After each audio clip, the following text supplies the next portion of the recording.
Hello my people, nizere ko mumeze neza cyane, natwe mwabibonye tumeze neza cyane. Ikiganiro ni The Wake Up kuri Rwanda 24 TV. Ivona uyu munsi ntago yabonetse, ariko ubutaha ndizera tuzaturi kumwe. Ariko ntago naje ndi njyenyine, ndi kumwe n'umutumirwa. Tuguhaye ikaze. Murakoze cyane. Umeze neza? Meze neza byataye. Muri studio za Rwanda 24 TV wazibonye gute?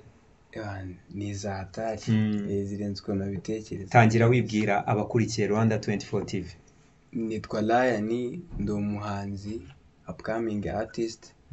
Ndimo ndazamuka, ndi umuhanzi kabisa. Yes, mwabyumvishe bamwita Ryan, ni umuhanzi ukiri kuzamuka. Niwe tugiye kubana muri iki kiganiro, agiye kutubwira urugendo rwe rwo mu buhanzi uko byatangiye, atubwire buri kintu cyose agiye kukitubwiraho. Reka tugaruke mu kanya ubundi dutangire ikiganiro The Wake Up.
Ryan, twongeye kuguha ikaze. Murakoze cyane. Umeze neza? Ndakomeye. Ndakundi kubibona kabisa, ibintu ni neza cyane.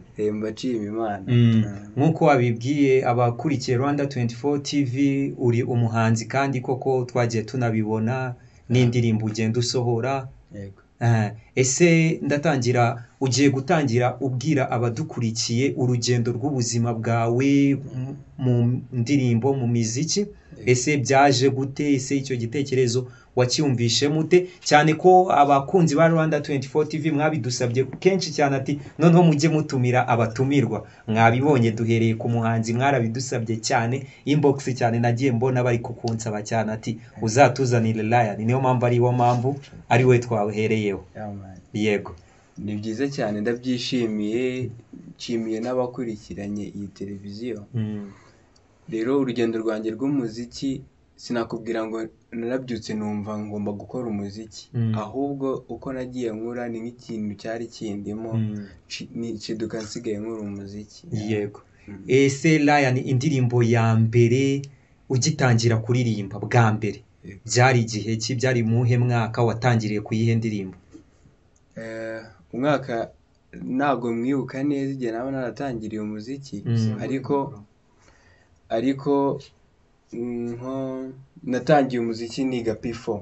Mu buryo buri official natangiye umuziki niga mu wa 4 primaire, aho natangiye nandika indirimbo zijyanye no kwibuka. Kwibuka nkaririmba mu biganiro bigiye bitandukanye. Genda nzamuka rero gake gake, biza kurangira ndimo nshaka noneho kwagura. Yego. Okay, noneho umajije kuva muri urwo rugendo, ubwo urumva primaire wari ikiri umwana, ariko noneho wari araho wageze uva mu cyiciro cy'abana. Ese ni ihe ndirimbo wayisuheraho ku buryo yanahitinze rwose nayo abantu bakumenyeho? Indirimbo nayisemeraho ni indirimbo yitwa Ndakoma. Mfite indirimbo yitwa Ndakoma nahereyeho, nakoreye ku muproducer yitwa KC, ariko ku buryo bujyanye n'amikoro sinabasha kuyikorera video, ariko audio yari ihari kandi nziza. Abantu niyo bagiye bamenyaho, nangira gutyo rero umuziki ndatangira ndawukora. Ubwo urumva nkiga muri primaire nakoraga umuziki ako numva nta kintu kizavamo, numva just kuko mbikunze. Yego, noneho rero ntangiye gukora ndakoma nibwo natangiye gutekereza ubundi ibi bintu koko wabibyaza umusaruro nkabishyira ku rundi rwego. Ryan, ese ugitangira umuziki wawe, cyane ko sinzi ikintu wahaye abantu, reka mba ariko mvuga kuko tugenda tubona ku mbuga nkoranyambaga cyane, hari abantu bagenda ubona ko nyine bagushyigikiye, ese ubibona ute, ubifata ute? Ni ikintu cy'agaciro cyane kubona winjira mu bintu ukahita ubyisangamo, ugasanga hari n'abantu bagutegereje bakakwakira.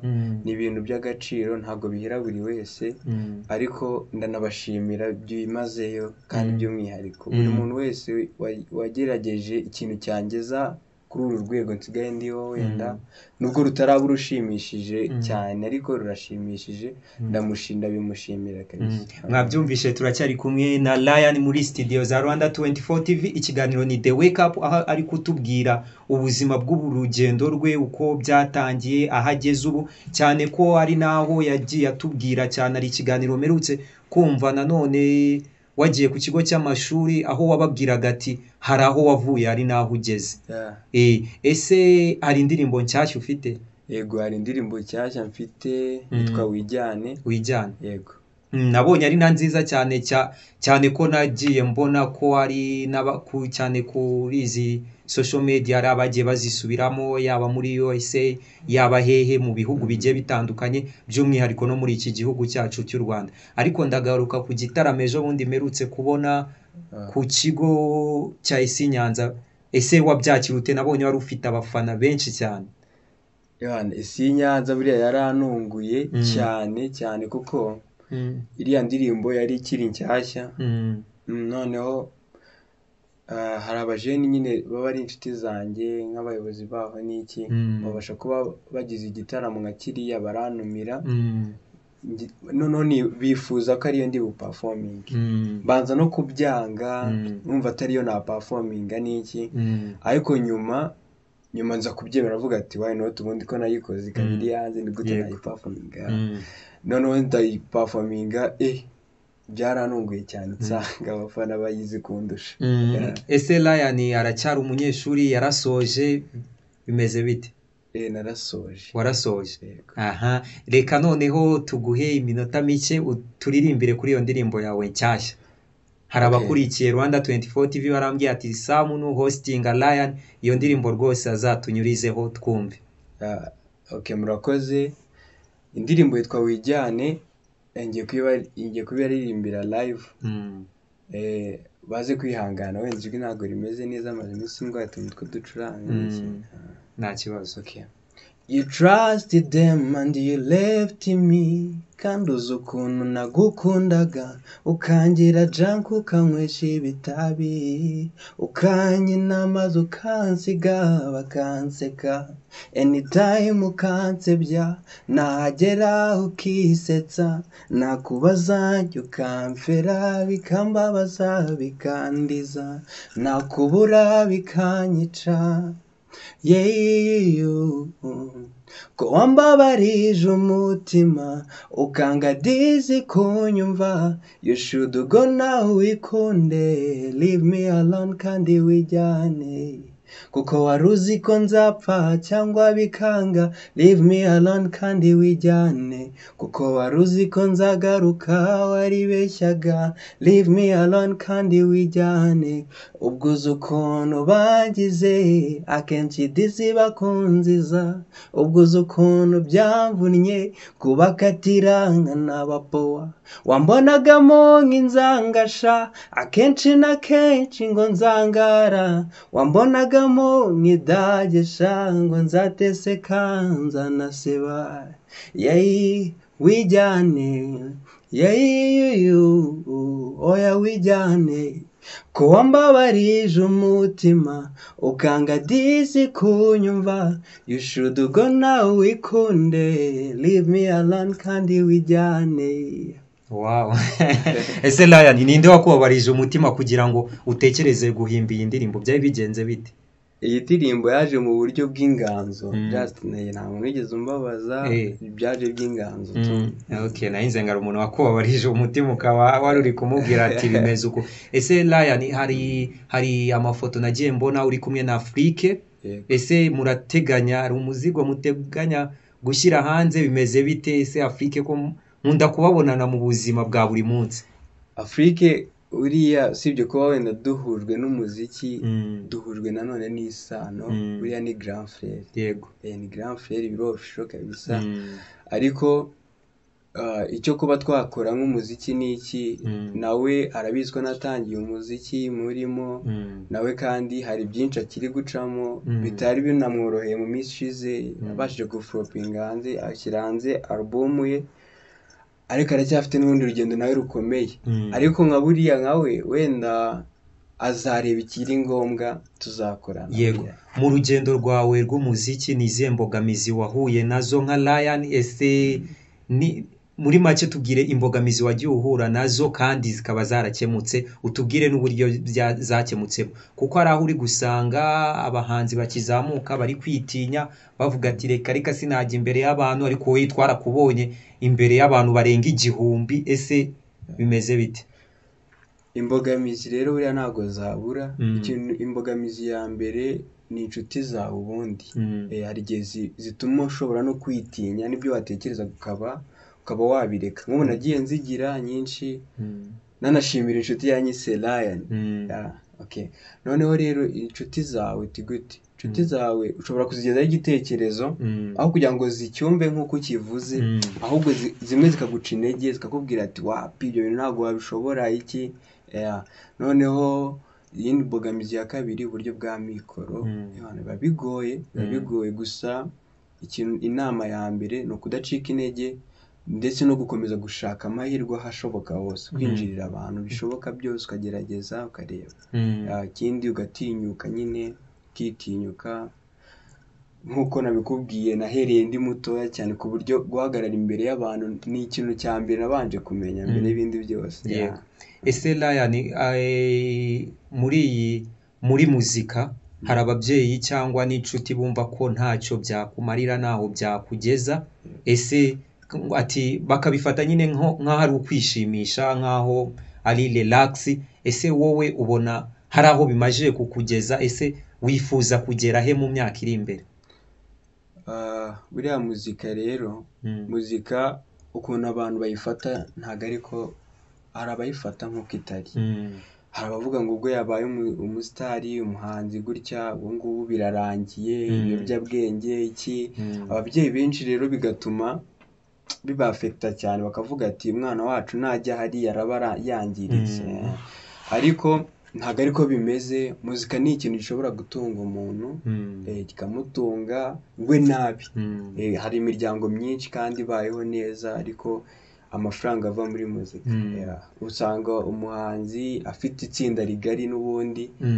riri burye kuko yakoze yego mwabyumvishe turacyari kumwe na Ryan mu kiganiro The Wake Up kuri Rwanda 24 TV ni Ryan twabazaniye nk'uko mwabidusabye bagiye babidusaba mu comment ati mujye mutuzanira abatumirwa mwabibonye twabazanye Ryan dusozana ubuhe butumwa waha abakurikiye Rwanda 24 TV ubutumwa bw'ingenzi nabaha mbere na mbere ndabanza mbashimire ni abantu b'ingenzi cyane baranshyigikiye guhera kera nigeze no gukina muri filime twagashugiye abantu bakomeza kugenda banshyigikira kandi byose nabikoraga ndakeka byari neza kuko ntabwo bagushyigikira mu mafuti okay noneho rero ubutumwa bw'ingenzi ni ugushyigikira buri mujene ahantu ari nimba koko ubona ashoboye kandi ukabona abikwiye nakohereza na link yirebe sharinge nimba ikintu ari cyiza rwose tugira umuco wo kugikunda no kugikundisha abandi noneho ikindi cya kabiri abahanzi kanigarukire ku bahanzi bagenzi banjye ni ukudacika intege no kwinjirira abantu nk'uko nari nabivuze, ariko nanone hakaba ikindi kintu cyitwa discipline. Ukagira discipline mu bikuranga, ukagira discipline mu byo ukora, ukandika amagambo yumvikana, ukandika indirimbo idashobora gusaza. Hari indirimbo sinzitunze agatoki ngo nzivuge, ariko ziraza zikamara iminsi ziri hiti, nyuma ukazumva zararangiye. Rero ukagerageza kwandika ibintu bifite karite, ibyo navugaga yego.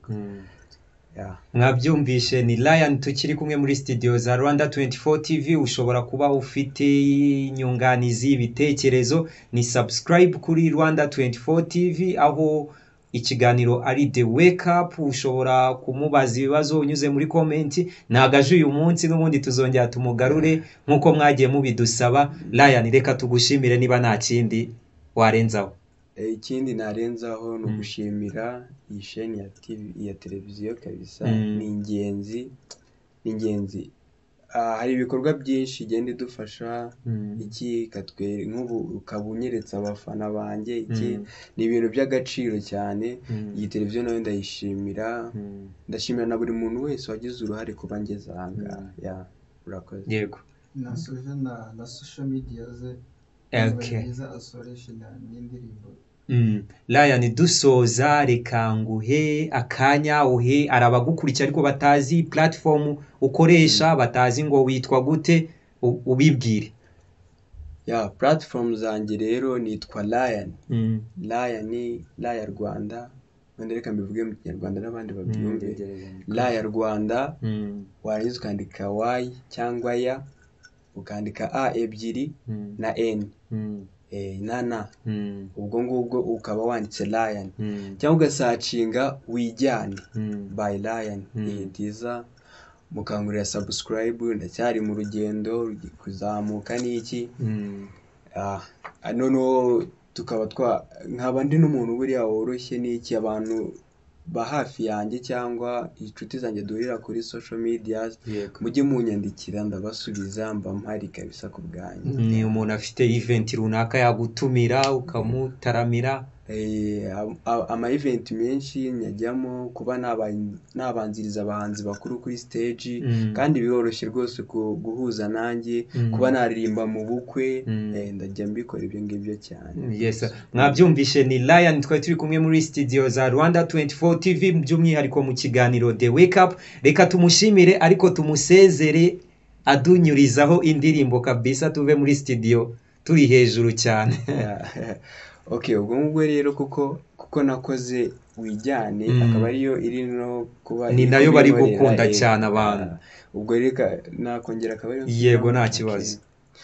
You trusted them and you left me, kandi uzi ukuntu nagukundaga, ukangira junk ukanywesha ibitabi, ukanyina maze ukansiga bakanseka, anytime ukansebya, nagera ukisetsa, nakubaza njye ukamfera, bikambabaza bikandiza, nakubura bikanyica.